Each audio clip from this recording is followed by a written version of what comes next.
Sometimes it's the headline, sometimes it's the entire article. But I am reading headlines today from multiple news outlets about this shocking increase in the foreclosure rate.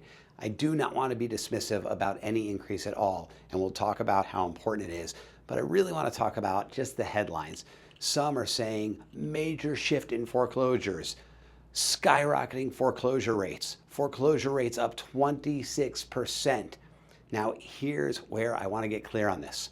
Again, any increase in foreclosures is something that's important to look at and understand the reason why. However, it's really important to understand exactly what the numbers mean. So if I give you an example of what we were pretty much used to, right, in our savings accounts for several years back, just a couple years ago, we were getting ridiculously low interest, right? Let's say we were getting a quarter of 1%, or let's say 0.3%. And if the bank sent us a letter saying, great news, we're increasing your interest rate by 26%. Doesn't mean it's going up to 26% or it's adding on 26%. It's going up by that much, which means that 0.3% became 0.378. So instead of getting $3 in interest on your $1,000 per year, you're now getting $3.78 in interest on your $1,000 per year. Relatively, not that big of a deal. However, 26% is a pretty big increase. I'd love for all stocks to do that. Portfolios would go up nicely. So how does that apply? Well, right now our foreclosure rates are at nearly record lows. Now, I know it may not feel that way, but it is true.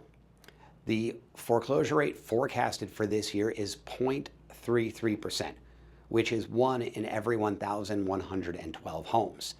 Now, last year it was a little bit lower at 0.25%, but just to give you an idea, in 2018, the foreclosure rate was 0.47%.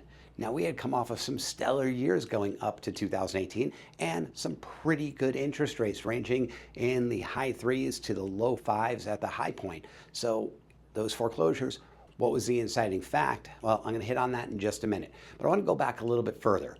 Obviously, the crash, we had the highest foreclosures and we were peaking over 2% of foreclosures in 2010. Now, going back even further than that, 2000, just the year 2000, that was a year, at least in Vegas, where the boom was starting to happen. Lotteries were starting to happen where multiple people wanted to get a lot for a new home.